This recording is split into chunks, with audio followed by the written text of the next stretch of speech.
Bienvenue dans cette vidéo sur la fonction logarithme népérien. Alors, je te propose de découvrir ici quelques propriétés de cette fonction à travers sa courbe représentative. Alors, ici, on est dans un repère orthonormé noté OIJ et tu as en rouge ici une courbe notée CF et c'est la courbe représentative de la fonction logarithme népérien.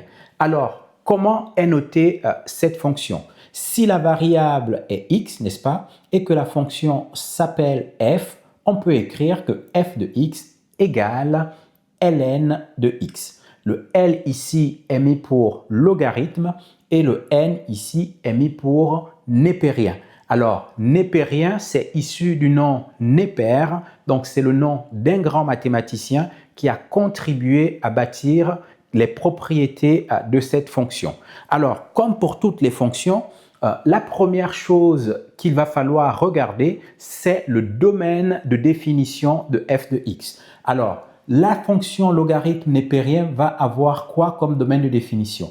Qu'est-ce que tu observes ici? Tu observes que la fonction ln de x, n'est-ce pas, dont la courbe représentative est donnée ici, ne va pas être définie pour des valeurs de x égale 0, n'est-ce pas? Pourquoi? Tu remarques en fait que cette courbe en rouge ici ne vient jamais couper l'axe des ordonnées, ni la traverser, n'est-ce pas? De telle sorte qu'on ne peut pas donner une valeur de cette fonction ln de x lorsque x est égal à 0. Mais par contre, tu remarques que cette courbe en rouge va coulisser tout le long de l'axe des ordonnées, n'est-ce pas, sans rapprocher, sans jamais la toucher ni la traverser. Et ça, c'est un comportement asymptotique. Donc, on va exclure la valeur x égale 0. Par contre, tu vois que cette fonction ln de x est définie uniquement pour des valeurs de x qui vont être strictement supérieures à 0, n'est-ce pas? Et donc, c'est ce qu'on va pouvoir écrire ici.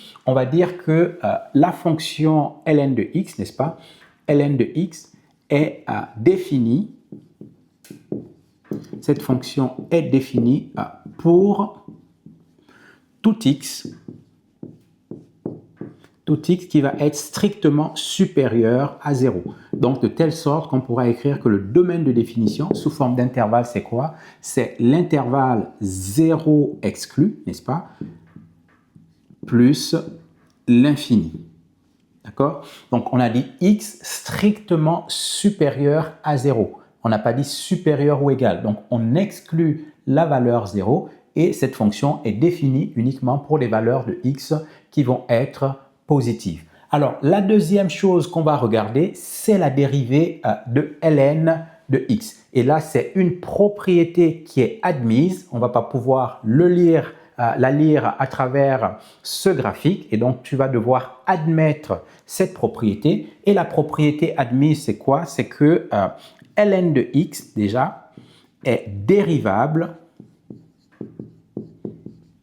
Ln de x est dérivable sur l'intervalle 0 plus l'infini et sa dérivée, donc f' de x, donc c'est tout simplement la dérivée de ln de x prime, n'est-ce pas?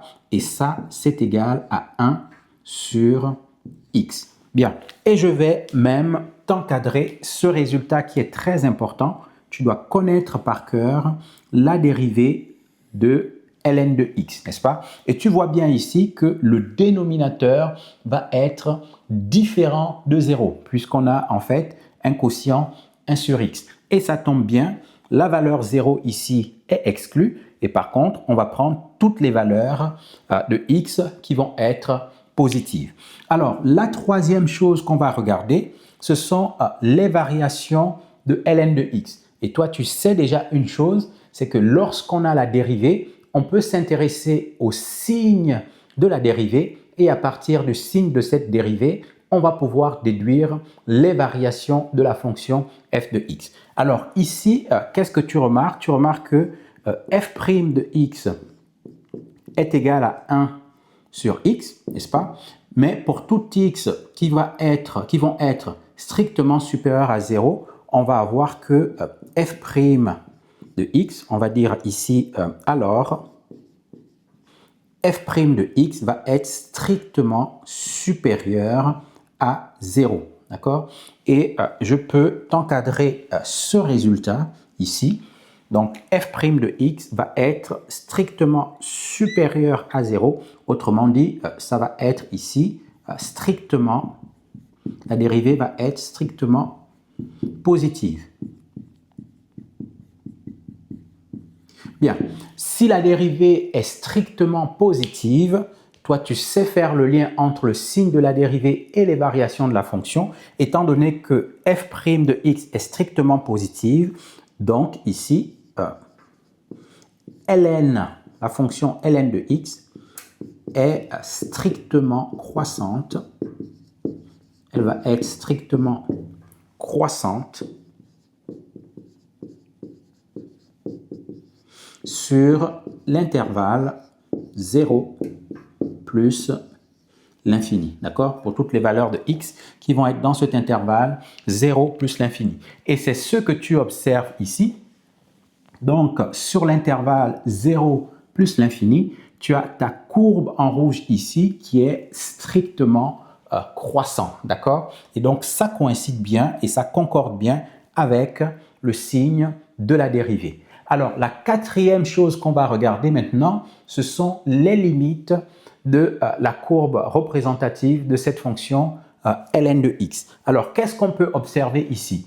Tu remarques que lorsque x tend vers 0, les valeurs de y vont tendre vers moins l'infini, d'accord? Donc, lorsque x tend vers 0 en restant en fait supérieur à 0, on va voir que ln de x va tendre vers moins l'infini, d'accord? Donc, on va avoir des valeurs de y qui vont tendre vers moins l'infini. Et c'est ce qu'on va marquer ici. On va marquer que la limite de ln de x, lorsque x tend vers 0, en sachant bien que x ici doit être supérieur à 0, donc tu as vu que c'est ce qu'on appelle aussi 0 plus, tu vois que cette limite-là, en fait, elle est égale à moins l'infini, d'accord? Bien.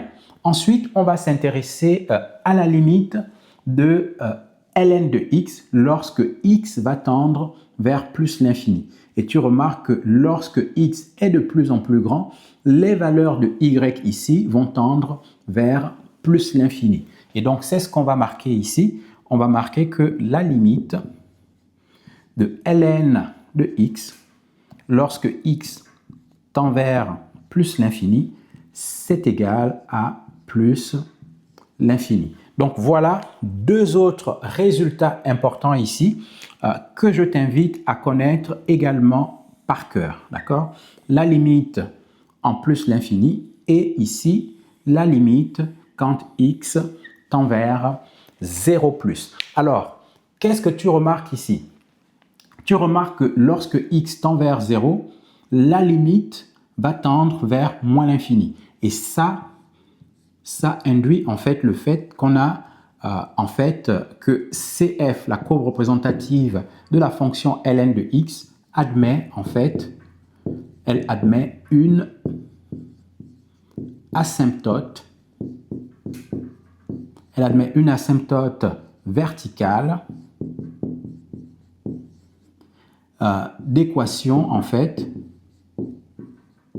une asymptote verticale d'équation x égale 0, d'accord? Et cette asymptote verticale, c'est tout simplement l'axe des ordonnées.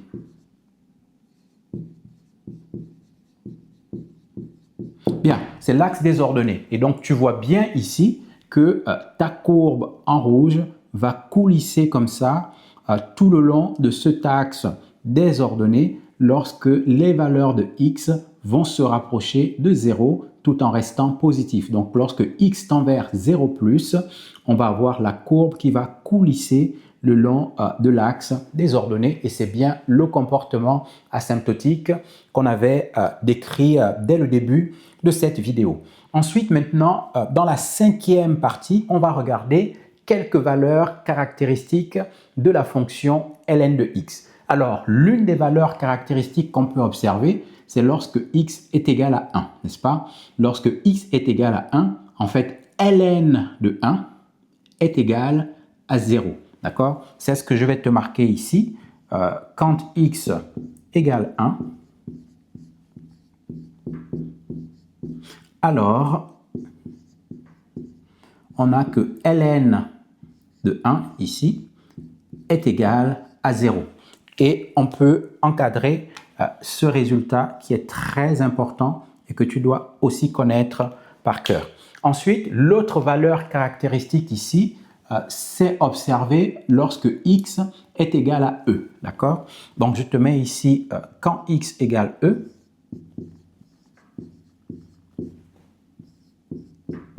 Alors, e ici, c'est une valeur, c'est aussi une valeur que tu vas admettre. E, en fait, c'est environ 2,718 en nombre décimal, d'accord? C'est environ 2,718.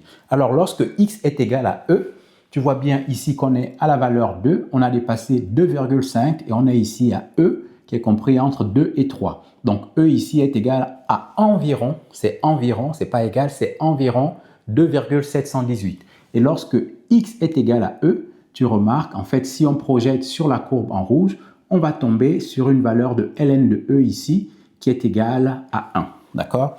Donc, quand x est égal à e, alors ln de e est égal à 1. Et on va aussi encadrer ce résultat, en fait, qui est un résultat majeur que tu dois aussi connaître par cœur.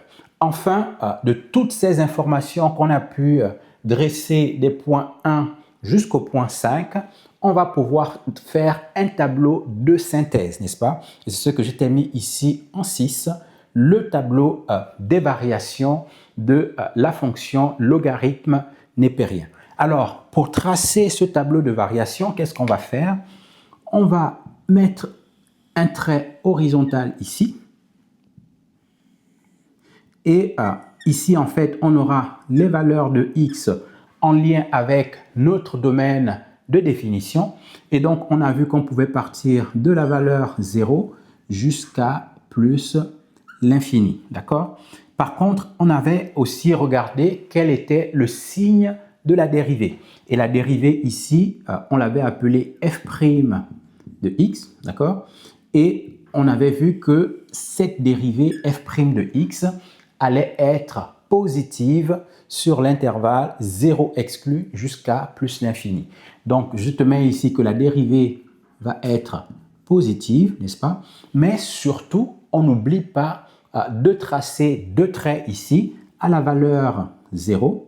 Donc, on avait vu que la dérivée se notait, la dérivée de ln de x, c'est 1 sur x. On a bien vu ici que x doit être différent de 0 et que même x était strictement supérieur à 0 puisque ln de x est défini et dérivable sur l'intervalle 0 exclu plus l'infini. D'accord? Donc, cette dérivée f' de x, on est obligé d'exclure ici la valeur 0. Bien, maintenant, on va s'intéresser aux variations de ln de x ici. Et tu vois que ln de x aussi n'est pas défini en 0. Et donc, on va prolonger les deux barres ici pour dire que le 0 aussi là va être une valeur interdite. Et on a vu que cette fonction, en fait, ln de x, elle est croissante, d'accord, sur l'intervalle 0 plus l'infini. Alors, maintenant, on va mettre les résultats majeurs qu'on a obtenus. On a vu qu'il y avait des valeurs caractéristiques lorsque x égale 1, ln de 1 égale à 0. Donc ici, je mets la valeur 1 et ln de 1 ici est égal à 0. Et on avait vu que lorsque x est égal à e, ln de e est égal à 1. Donc ici, je peux mettre une valeur e ici et le ln de e ici va être égal à 1. D'accord? Et ensuite, on avait aussi regardé les limites de la fonction ln de x. on avait vu que lorsque x tend vers 0 en étant positif, d'accord? C'est ici, lorsque x tend vers 0 en étant positif, ln de x tend vers moins l'infini. Donc ici, on va mettre la limite moins l'infini, n'est-ce pas? Et on avait vu que lorsque x tend vers plus l'infini, ln de x lorsque x tend vers plus l'infini, ln de x va tendre vers plus l'infini. Donc ici, je mets la limite plus l'infini. Bien, voilà qui termine cette première vidéo d'introduction à la fonction logarithme népérien et à certaines propriétés clés qu'on pouvait lire directement à travers cette courbe représentative. Et je te donne rendez-vous dans d'autres vidéos en lien avec cette fonction logarithme népérien.